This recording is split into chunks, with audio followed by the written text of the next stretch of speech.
عائشہ میں سچ میں بہت پریشان ہوں، کچھ سمجھ نہیں آ رہا کہ میری دعا قبول کیوں نہیں ہو رہی۔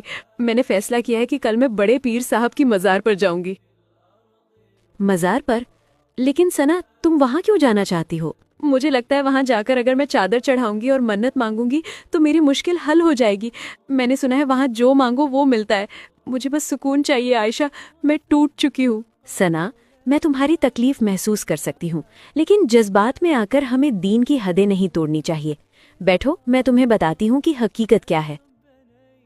دیکھیے، اسلام میں قبر پر جانے کا اصل مقصد صرف 2 چیزیں ہیں: اپنی موت کو یاد کرنا اور مرنے والے کے لیے مغفرت کی دعا کرنا۔ لیکن افسوس، آج کل ہم نے مزارات کو میلہ بنا دیا ہے۔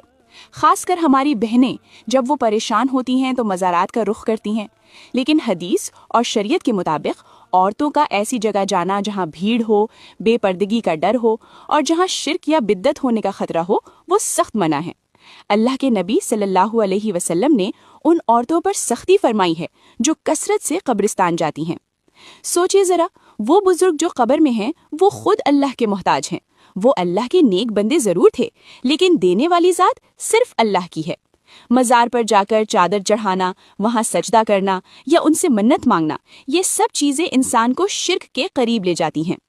اللہ تو آپ کی شاہ رخ یعنی جگلن وین سے بھی زیادہ قریب ہے۔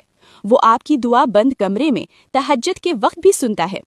آپ کو کسی دربار میں جانے کی ضرورت نہیں، آپ کا دل ہی اللہ کا دربار ہے۔ گھر بیٹھ کر ان بزرگوں کے لیے دعا کریں، ان کے وسیلے سے نہیں بلکہ ان کے نیک اعمال کو یاد کر کے اللہ سے ڈائریکٹ مانگے۔ اصل سکون اللہ کے ذکر میں ہے، کسی مزار کی دیواروں میں نہیں۔ عائشہ، میں کتنی بڑی غلطی کرنے جا رہی تھی، صرف جذبات میں آ کر میں اپنے عقیدے کو ہی خطرے میں ڈال رہی تھی۔ اللہ مجھے معاف کرے۔ اللہ بڑا غفور الرحیم ہے ثنا۔